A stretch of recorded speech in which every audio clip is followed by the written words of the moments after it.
He was one of the richest men in the region, but no one could imagine what he was hiding behind the walls of his estate, and what that animal did changed the fate of a blind boy who grew up locked in a cage. If you love animals as much as I do, subscribe to the channel and watch all our stories.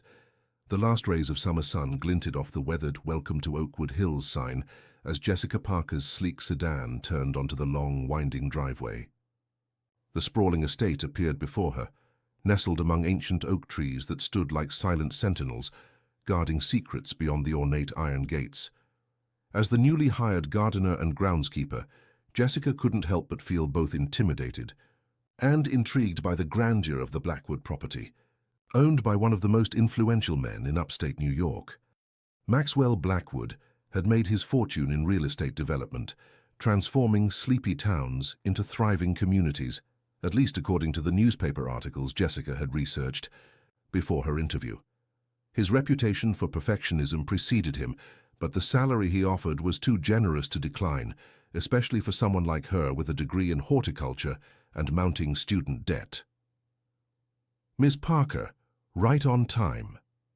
A stern-looking woman in her 60s greeted Jessica at the main house, her silver hair pulled back in a severe bun. "I'm Mrs. Winters, the estate manager. Mr. Blackwood is very particular about punctuality." Jessica nodded, clutching her portfolio tighter. "Yes, ma'am, thank you for the opportunity. Follow me, I'll show you where you'll be working." Mrs. Winters led her through manicured gardens that seemed to stretch for acres. "You'll be responsible for all the outdoor spaces, including the greenhouse at the far end of the property. Mr. Blackwood has rare plants that require special attention." As they walked, Jessica noticed a magnificent white stallion watching them. From a distance, its ears perked forward with unusual interest. "That horse seems curious," she remarked. Mrs. Winters glanced over her shoulder. "That's Phantom, Mr. Blackwood's prized Arabian. He's unusual. Best to keep your distance." Jessica's curiosity was piqued by the warning tone in Mrs. Winters' voice, but she remained silent as they continued their tour. When they approached a secluded greenhouse partially hidden by towering hedges, she noticed the windows were frosted and reinforced with what appeared to be decorative metalwork, though it resembled bars more than ornamental features. "This greenhouse is Mr. Blackwood's private sanctuary," Mrs. Winters explained, her voice dropping to almost a whisper. "You'll maintain the exterior plantings, but the interior is restricted. Only myself and Mr. Blackwood have access." "I understand," Jessica replied, though she couldn't help wondering what exotic plants could require such security. As if responding to her thoughts, a soft melody drifted through a slightly opened window. Not music from a device, but what sounded like someone humming. Mrs. Winters stiffened. "The ventilation system sometimes carries strange sounds. Pay it no mind." She quickly ushered Jessica away, but not before she caught a glimpse of movement behind the frosted glass. That evening, as Jessica settled into her cottage on the edge of the property, she couldn't shake the feeling that something wasn't right. The humming had sounded distinctly human, young and tentative. And why would ventilation in a greenhouse make such a sound? Her first week passed in a blur of soil preparation and plant cataloging. Mr. Blackwood remained elusive, his presence marked only by the black luxury car that occasionally swept up the driveway. Mrs. Winters oversaw all operations with military precision, always seeming to appear whenever Jessica strayed too close to the mysterious greenhouse. It was during her second week that Jessica first noticed Phantom's odd behavior.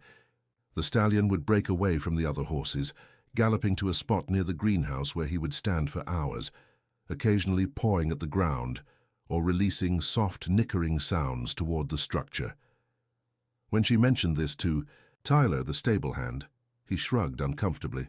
"Phantom's always been different," he said, avoiding her eyes. "Got a mind of his own.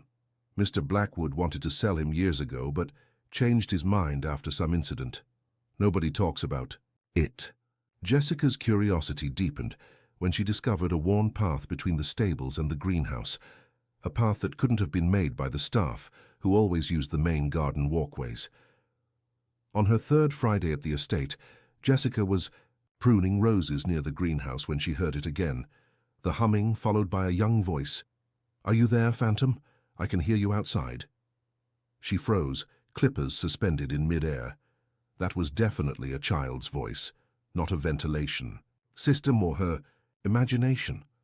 Before she could process this, Mrs. Winters appeared, materializing like a spectre from behind a nearby hedge. "Ms. Parker, Mr. Blackwood needs assistance with some fall bulb selections at the main house." Jessica reluctantly followed, stealing a backward glance at the greenhouse. As they rounded the corner, she nearly gasped at the sight of Phantom trotting purposefully toward the structure, a small red ball grasped delicately between his teeth. That night, unable to sleep, Jessica crept out of her cottage and made her way to the greenhouse, drawn by questions she couldn't ignore. As she approached, she heard soft laughter, a sound so innocent and incongruous in this secretive setting that it sent shivers down her spine. Through a gap in the curtains covering a small side window, she peered inside. What she saw made her heart stutter. A boy, no more than 10 years old, sitting on the floor of what appeared to be a lavishly furnished room within the greenhouse. He wore expensive clothes and was surrounded by toys, but his eyes, unfocused and staring at nothing, revealed his blindness. He was running his fingers over something that looked like a carved wooden horse, his expression one of quiet wonder. Jessica stepped back, her mind racing. Who was this child? Why was he hidden away in a greenhouse on a remote corner of the estate? And what was his connection to Phantom, the white stallion, who seemed determined to visit him? As she carefully made her way back to her cottage, Jessica knew she had stumbled upon something both extraordinary and disturbing, a secret that powerful Maxwell Blackwood had gone to great lengths to conceal. What she didn't know was how deeply this discovery would change her life, or the lives of everyone connected to the mysterious Blackwood estate. The discovery of the boy in the greenhouse haunted Jessica for days. She maintained her routine, carefully tending to the gardens while gathering fragments of information. Each piece she collected only deepened the mystery surrounding Maxwell Blackwood and the child he kept hidden from the world. During a delivery of mulch, Jessica casually questioned the truck driver, a chatty local named Ray who'd served the estate for years. "Beautiful place, isn't it?" she remarked, signing his delivery form. "How long have you been coming here?" "Going on 15 years, Ray replied, leaning against his truck. "Started back when old Mr. Blackwood was still alive. Max was different then, before his wife left." Jessica perked up. Mr. Blackwood was married. "Oh, sure, to a beautiful woman named Eliza, singer from Boston with the voice of an angel. Left about 10 years ago." Ray lowered his voice conspiratorially. "Some say she couldn't handle his controlling ways. Others say she ran off with someone else. Either way, Max was never the same after." Jessica filed this information away, wondering if there could be a connection between Eliza's departure and the sequestered child. That evening she approached Tyler at the stables, offering him coffee as he finished his duties. "How long has Phantom been here?" she asked, watching the white stallion in his stall, his attention focused in the direction of the greenhouse, despite the solid barn wall between them. Tyler accepted the thermos gratefully. "Phantom came as a colt, maybe 12 years ago. Mrs. Blackwood picked him personally." He smiled at the memory. "She used to sing to the horses, said music calmed their spirits." "And the boy?" Jessica asked, unable to contain herself. "The one in the greenhouse?" Tyler's coffee mug clattered to the ground. His face drained of color as he hurriedly collected the fallen cup. "There's no boy, Jessica. Whatever you think you saw, you didn't. For your own good, forget about it." His reaction confirmed her suspicions. Not only was the boy real, but the staff knew of his existence. Why was everyone so afraid to acknowledge him? The answer came 3 days later, when Jessica met Maxwell Blackwood for the first time. She was fertilizing hydrangeas when a shadow fell across her work. Looking up, she found herself face to face with her employer, a tall, imposing man in his mid-40s with salt and pepper hair and penetrating gray eyes. Despite the summer heat, he wore an impeccably tailored suit. "Miss Parker," he said, his voice cultured and measured. Mrs. Winters speaks highly of your work. I appreciate someone who understands the value of beautiful things. Thank you, Mr. Blackwood, Jessica replied, standing to meet his gaze. Your gardens are extraordinary. I'm honored to help maintain them. His smile didn't reach his eyes. I understand you've been asking questions about my personal life. Jessica's heart stuttered. I apologize if I overstepped. I was simply making conversation. Curiosity is a natural trait, Ms. Parker, but in my employ discretion is valued above all else. His tone remained pleasant, but the warning was unmistakable. Some matters are private for good reason. I trust you understand. Before she could respond, the sound of hooves thundering across the lawn drew their attention. Phantom had escaped his paddock, again galloping straight toward the greenhouse. Mr. Blackwood's expression darkened. "Excuse me," he said curtly, striding after the horse. Jessica watched as he intercepted Phantom, speaking sharply to the animal while Tyler came running with a lead rope. The stallion resisted, tossing his head and nickering loudly toward the greenhouse. For a moment, Jessica thought she saw a small face press against the glass, then quickly disappear. That night, unable to ignore what she'd seen, Jessica sneaked out again. This time, she brought her cell phone, determined to document the strange situation. As she approached the greenhouse, she noticed a different glow inside, not the usual soft lamplight, but the sharper flicker of a television. Crouching beneath a window, she heard Mr. Blackwood's voice. "I've brought your favorite program, Ethan, and a new book about horses. Would you like me to read it to you?" "Is Phantom okay?" the boy asked, his voice small but clear. He sounded upset today. "He's fine," Mr. Blackwood replied, his tone gentler than Jessica had thought possible. "Just restless, like someone else I know." "When can I go outside again?" Ethan asked. "Just to the gardens?" "I promise I'll stay close." A long silence followed. "It's not safe, Ethan, you know that. The world doesn't understand special children like you." "Because I can't see?" "Because you're extraordinary. Your mother knew that. It's why she—" Mr. Blackwood's voice caught. "It's why I must protect you." Jessica's foot slipped, sending a small shower of gravel against the greenhouse. Inside, movement ceased. "What was that?" Mr. Blackwood demanded, his gentle tone evaporating. Jessica scrambled away, heart pounding. She barely made it back to the garden path when she heard the greenhouse door open. Ducking behind a large rhododendron, she watched as Mr. Blackwood emerged, scanning the darkness with suspicious eyes.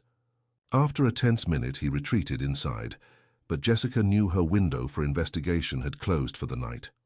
Back in her cottage, she reviewed what she'd learned. The boy's name was Ethan. He was blind, apparently Mr. Blackwood's son, and kept isolated supposedly for his own protection. But why in a greenhouse? Why the secrecy? And what had happened to his mother, Eliza? The next morning brought an unexpected opportunity. Mrs. Winters approached Jessica as she pruned lavender near the main house. "Mr. Blackwood is traveling to Chicago for 3 days," she announced. "While he's gone, I need someone to deliver meals to the greenhouse. Since you're aware of our situation, Mr. Blackwood has reluctantly agreed it should be you." Jessica's surprise must have shown on her face. "This is a position of extreme trust," Mrs. Winters continued, her expression severe. "You'll bring breakfast and dinner, leave them on the table inside the entrance, and depart immediately. No conversation with Ethan. No lingering. Clear?" "Perfectly," Jessica replied, struggling to mask her excitement at this development. "And Ms. Parker, Mr. Blackwood has security cameras throughout the property. He'll be watching remotely." With that final warning, Mrs. Winters handed her a key attached to a silver chain. Jessica waited until afternoon for her first visit, preparing herself for what she might find. The greenhouse key felt heavy in her pocket as she carried a tray of lunch foods toward the secluded structure. The outside appeared ordinary, an expensive Victorian-style greenhouse with ornate details and frosted glass. Only when she unlocked the door did the truth reveal itself. The entrance opened to a small vestibule with a table for deliveries. Beyond that, a second locked door led to what appeared to be a luxurious apartment built within the greenhouse structure. Through the interior glass wall, Jessica could see plush furniture, bookshelves, and state-of-the-art electronics.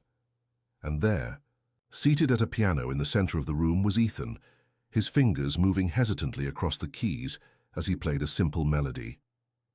Jessica set down the tray and turned to leave as instructed, but then Ethan spoke, his unseeing eyes turning in her direction with uncanny accuracy. "You're not Mrs. Winters," he said. "Your footsteps are different, lighter, and you smell like flowers." Jessica froze, acutely aware of the security cameras. She should leave without speaking, follow the strict instructions she'd been given. Instead, she heard herself reply, "My name is Jessica. I'm the new gardener." A smile bloomed across Ethan's face, transforming his solemn features. "You're the one Phantom likes. I can tell by how he neighs when you're near." The stables. He tilted his head as if listening to something beyond human hearing. "He trusts you. That means I can too." In that moment, standing at the threshold of Ethan's gilded cage, Jessica made a decision that would set in motion events beyond her imagination. This was no longer just about satisfying her curiosity. It was about a child denied the simple freedom of feeling the sun on his face. "Yes," she said softly, glancing nervously at the camera in the corner. "I believe you can." Despite Mrs. Winters' warnings, Jessica found herself returning to the greenhouse between scheduled meal deliveries, drawn by both concern for Ethan and the growing questions surrounding his confinement. She discovered that the security cameras had predictable blind spots, and if she approached from the eastern path, when the sun created the right glare on the greenhouse glass, she could visit undetected. Ethan blossomed under her attention. Though he'd been provided every material comfort, he'd been starved for genuine human connection. Jessica learned that Mrs. Winters treated him with clinical efficiency, while his father's visits were infrequent and rigidly scheduled. Maxwell, Blackwood claimed to keep Ethan isolated to protect him from a world that might exploit or harm him due to his disability and family wealth, but Jessica sensed there was more to the story. "Have you always lived here?" she asked Ethan during one of her secret visits, keeping an eye on the clock to ensure she wouldn't be caught. Ethan sat cross-legged on a plush rug, his hands exploring a tactile globe, fingers tracing mountain ranges and oceans he'd never seen. "I think so," he answered thoughtfully. "I remember different rooms when I was smaller, but always the same smells. Glass, plants, and that clean smell Dad insists on." "Antiseptic," Jessica supplied. "Yes, that's it," Ethan nodded enthusiastically. "I used to go outside more. There was a garden where Mum would let me feel the flowers and smell different plants. She taught me their names." His expression clouded. "But that was before the accident." "What accident, Ethan?" The boy's fingers stilled on the globe. "I'm not supposed to talk about it. Dad says it makes him too sad." He hesitated, then lowered his voice. "But I remember screaming, and Phantom making loud noises. Dad says that's why I can't go out anymore, because I might get hurt again." His unseeing eyes seemed to search for something beyond the walls. "But sometimes I think it's Dad who's afraid, not me." Jessica's heart ached for the child who'd spent his young life surrounded by beauty he could sense but never fully experience. Ethan's world was limited to what his remaining senses could perceive within the confines of his luxurious prison. Saskatchewan. Her fifth clandestine visit, Jessica brought a small gift, a carved wooden box containing soil samples from different parts of the estate, each with distinctive textures and scents. Ethan's face lit up as he explored each compartment, identifying the rose garden soil, the earth beneath the old oak trees, and even the rich loam from near Phantom's favorite grazing spot. "It's like holding pieces of the outside world," he breathed, gratitude radiating from him. It was during this moment of connection that Jessica heard the unmistakable sound of Mrs. Winters' brisk footsteps approaching the greenhouse. Panic flooded her system as she scrambled to hide the soil box and retreat to the delivery vestibule. "Ms. Parker?" Mrs. Winters said sharply, finding Jessica apparently just finishing a meal delivery. "I don't recall scheduling an afternoon. Snack for Ethan. Mr. Blackwood called me directly," Jessica lied smoothly. He mentioned Ethan had been practicing piano all morning and might be hungry. Mrs. Winter's eyes narrowed with suspicion. How strange. Mr. Blackwood has been in meetings all day without phone access. Jessica felt the blood drain from her face, but before she could formulate a response, a commotion outside drew their attention. Phantom had once again broken free and was galloping toward the greenhouse, this time with something colorful dangling from his mouth. That wretched animal, Mrs. Winters hissed, hurrying outside to intercept the horse. Jessica seized the opportunity to whisper to Ethan through the inner door. I'll come back when it's safer. Keep practicing your piano. Ethan nodded almost imperceptibly, his face revealing nothing as Mrs. Winters returned, flustered and clutching what appeared to be a child's scarf. That horse needs proper discipline, she muttered, then fixed Jessica with a stern glare. Mr. Blackwood returns tomorrow morning. I suggest you focus exclusively on your gardening duties until further notice. The warning was clear, but Jessica had progressed too far to retreat. Now, that evening she sought out Tyler at the stables, determined to understand Phantom's unusual behavior and his connection to Ethan. The stallion seems fixated on the greenhouse, she remarked, helping Tyler distribute fresh hay. Has he always been so focused?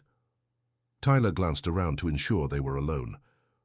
Look, I shouldn't be telling you this, but you seem to care about what happens here. He sighed, resignation etched on his features. Phantom and Ethan have a history. Years ago, when Mrs. Blackwood was still here, Ethan was allowed in the gardens. He was maybe 4 or 5. Phantom was still young then, a bit wild. There was an incident. The accident Ethan mentioned? Tyler nodded grimly. Not exactly what you're thinking. Phantom didn't hurt the boy. He saved him. A delivery truck lost control on the driveway, nearly struck Ethan. Somehow, Phantom broke through the fence and pushed the boy clear. His voice dropped to a whisper. Mrs. Blackwood was there. She witnessed everything, including what happened after. What happened? Jessica pressed. Mr. Blackwood arrived home, saw the commotion and... Tyler shook his head. I've never seen someone so terrified, then so coldly furious. He ordered Ethan taken inside immediately, fired the truck driver on the spot, and nearly had Phantom put down. But he didn't, Jessica observed. No, because Mrs. Blackwood threatened to leave if he did. She said Phantom was a hero. They argued for days. Then suddenly Mrs. Blackwood was gone. Mr. Blackwood told everyone she'd abandoned them, couldn't handle raising a blind child. But some of us wondered.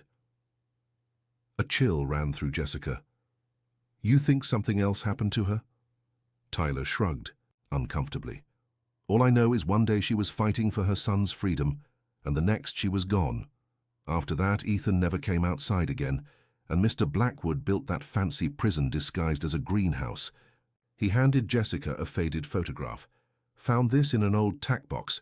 Thought you might want to see it. The image showed a beautiful woman with honey-blonde hair standing beside a younger Phantom.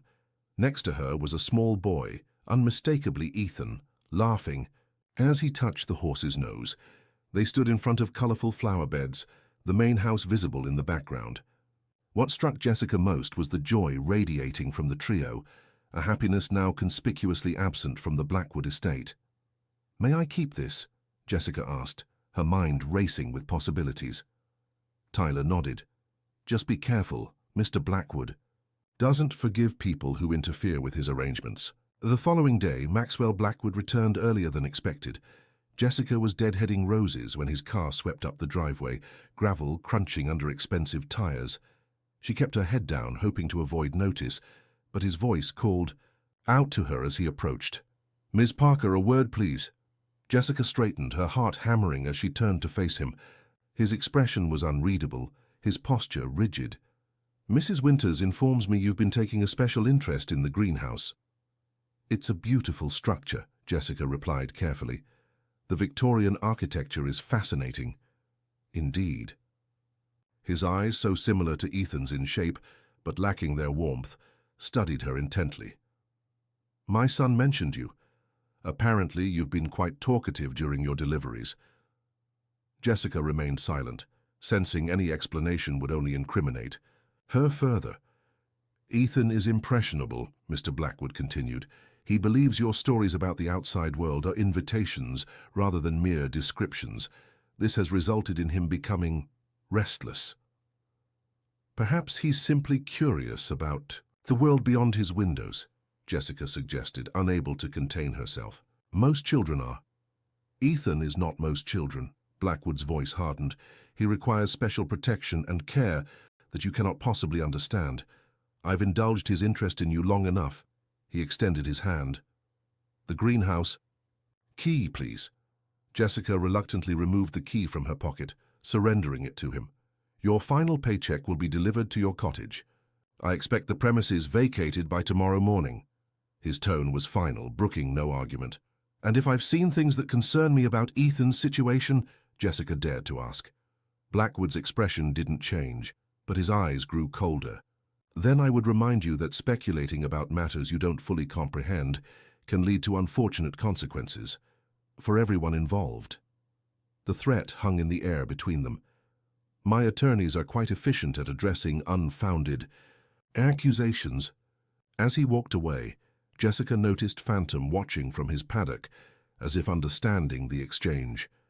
The stallion pawed at the ground, his attention fixed on the greenhouse where Ethan remained confined. In that moment, Jessica knew she couldn't simply leave. Whatever consequences awaited her, abandoning Ethan to his, isolation would be unforgivable. That night, as she packed her belongings, Jessica carefully placed Eliza Blackwood's photograph in her pocket. If she couldn't help Ethan directly, perhaps she could discover what had really happened to his mother and why a man would go to such extremes to keep his blind son hidden from the world. What Jessica didn't realize was that her termination had set in motion events beyond her control. In the greenhouse, Ethan sat at his piano, fingers trembling as they picked out a haunting melody his mother had taught him years ago. Outside, Phantom listened, his ears pricked forward, waiting for the signal they had practiced in secret during Jessica's visits, a signal that would change everything before the next sunrise. Oakwood Hills slept peacefully under a blanket of stars as Jessica finished loading her car. Despite Mr. Blackwood's dismissal, she had no intention of leaving town, not when Ethan's welfare hung in the balance.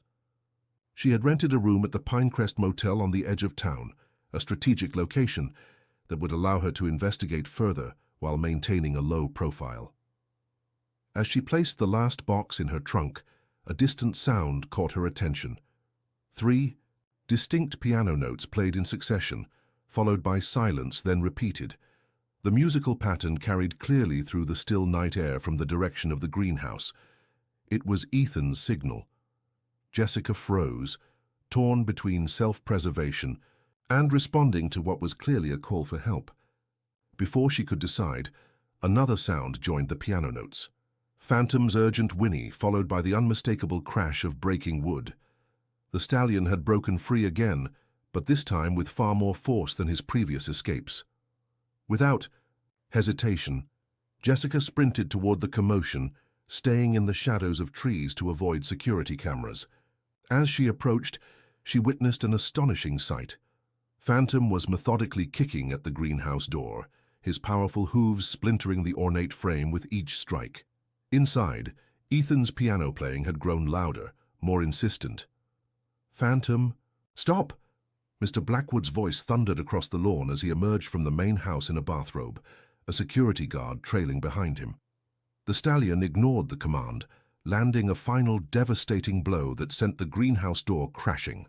Inward, before anyone could reach him, Phantom entered the structure, navigating the vestibule and positioning himself beside the inner door to Ethan's quarters. Jessica slipped through the garden, using the distraction to approach from the rear of the greenhouse where a service entrance provided another way in. The lock was simple, and with a gardening tool from her pocket, she managed to work it open just as shouts and confusion erupted at the main entrance. Inside, she found Ethan already prepared, a small backpack slung over his shoulder, his unseeing eyes wide with a mixture of fear and determination. "Jessica, is that you?" "Yes," she whispered, taking his hand. "But we have to hurry. Your father's coming." "I know where to go," Ethan said with surprising confidence. Mom showed me before she disappeared. There's a place they don't know about. Jessica had no time to question this revelation as voices grew closer. Lead the way. With practiced movements that suggested he'd mentally mapped this, their escape route many times, Ethan guided her toward a section of decorative paneling near his piano. Behind here, he whispered, his fingers finding a nearly invisible seam in the woodwork. The panel slid aside, revealing a narrow passage that appeared to connect to the estate's old service tunnels, a network Jessica had heard Tyler mention, but never seen. Mom said if anything happened, I should follow this all the way to the end, Ethan explained, his voice quivering slightly. It leads to the caretaker's cottage at the edge of the property, the one nobody uses anymore. As they slipped into the passage, Jessica heard Mr. Blackwood's voice rising in anger, ordering security to search the grounds. Phantom's insistent nickering continued, seemingly providing cover for their escape. The tunnel was dark and musty, forcing them to move slowly, with Jessica guiding Ethan despite his remarkable spatial awareness. "Your mother planned this?"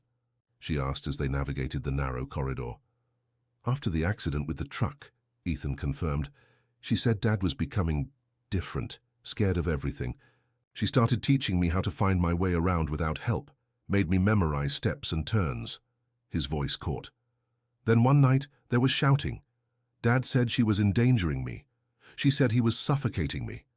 The next day, he told me she'd left us." "But you didn't believe him," Jessica guessed.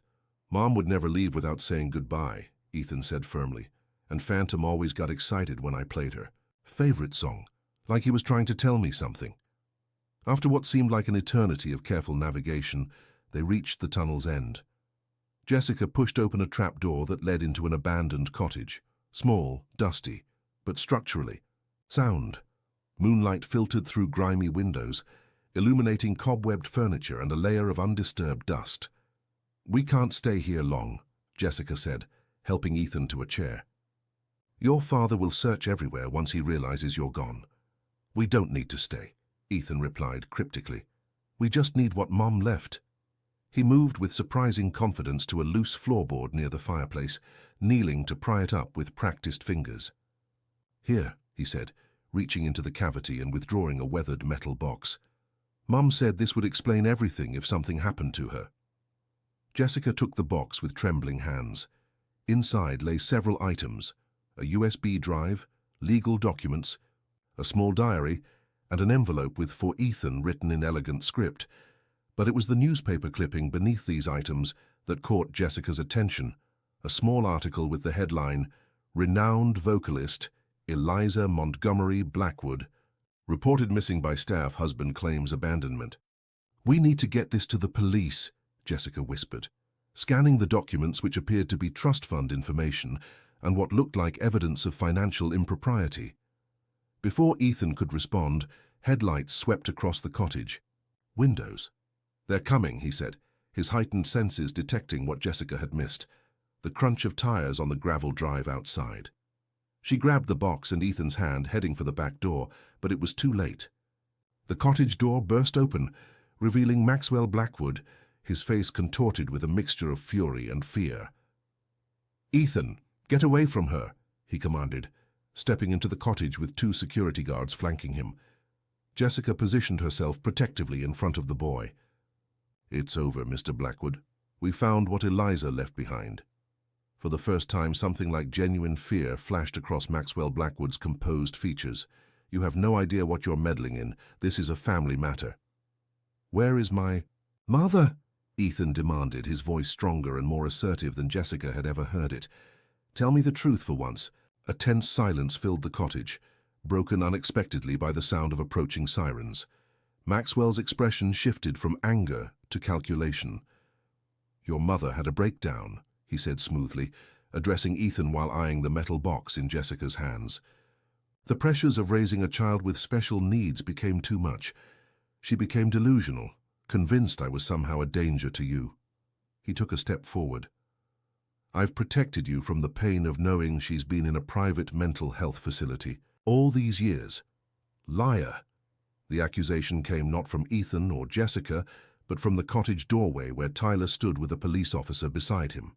I called the authorities when I saw Phantom's distress and then spotted security rushing. After you all, the officer stepped forward.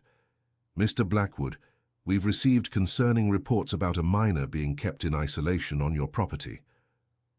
My son has a medical condition that requires controlled environments, Maxwell countered smoothly. You're trespassing on private property, based on the wild accusations of disgruntled employees. Jessica held up the metal box. Then you won't mind explaining these documents, or this USB drive, or why your wife left instructions for Ethan in case something happened to her. Before Maxwell could respond, another voice joined the confrontation, a woman's voice coming from behind Tyler. Or perhaps you'd like to explain it to me directly, Maxwell. The color drained from Maxwell Blackwood's face as Eliza Blackwood stepped into the cottage, older than in the photograph but unmistakably the same woman, her honey blonde hair now streaked with silver, her posture straight and dignified despite the emotion clearly visible in her eyes. "Mom," Ethan whispered, his unseeing eyes widening at the sound of her voice. "Yes, my brave boy," she replied, her voice breaking as she moved toward him, dropping to her knees to embrace him. "I'm so sorry it took me so long to come back for you."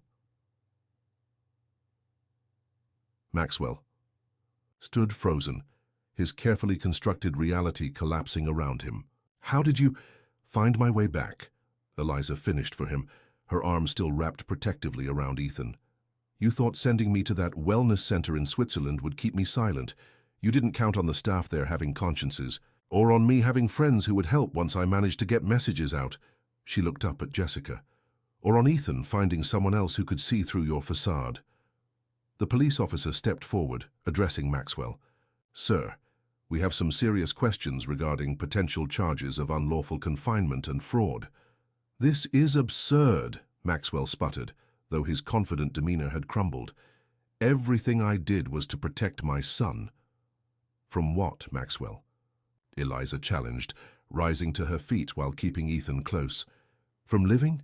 From experiencing the world with his extraordinary gifts? Or from discovering what you did with his trust fund, the money my father left specifically for his care?" The mention of financial impropriety seemed to finally break Maxwell's composure. Jessica watched as the powerful man she'd feared just hours ago now seemed to physically diminish before her eyes. "You never understood," he said quietly. "The world is cruel to those who are different. I was protecting him. By keeping him prisoner?" Eliza shook her head in disgust. "By telling him I abandoned him? You weren't protecting Ethan. You were protecting yourself from the loss of control, from the possibility that he might thrive without your constant supervision. And when I threatened to take him away, to let him experience life beyond your walls, you couldn't bear it." As Maxwell was escorted outside by the police, Ethan remained in his mother's embrace, tears streaming down his face. "I knew you wouldn't." "Leave me," he whispered. "I heard your song every time Phantom came to visit." Understanding dawned on Jessica. "The melody you played on the piano." Eliza nodded, smiling through her tears. "A lullaby I composed for Ethan when he was born. I used to sing it in the stables too." Phantom remembered. She reached out to grasp Jessica's hand.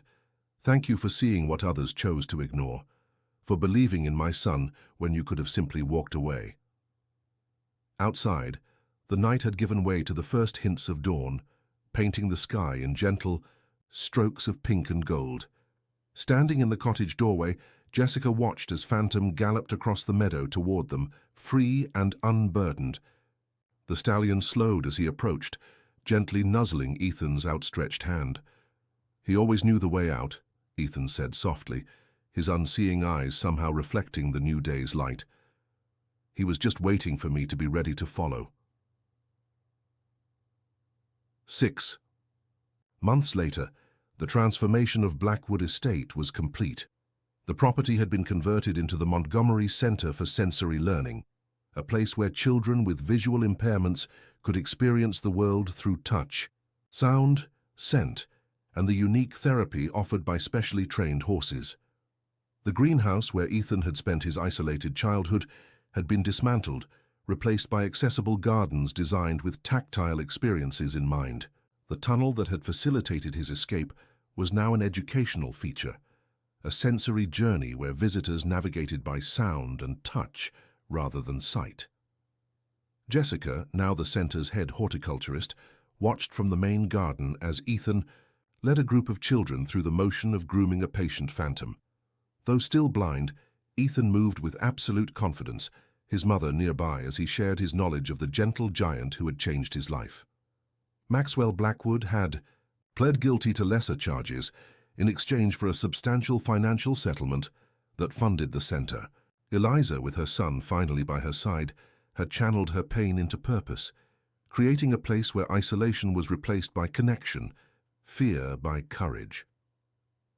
As the afternoon sun warmed the gardens, Jessica reflected on how a single choice, the decision to question what others accepted, had unraveled a carefully constructed facade.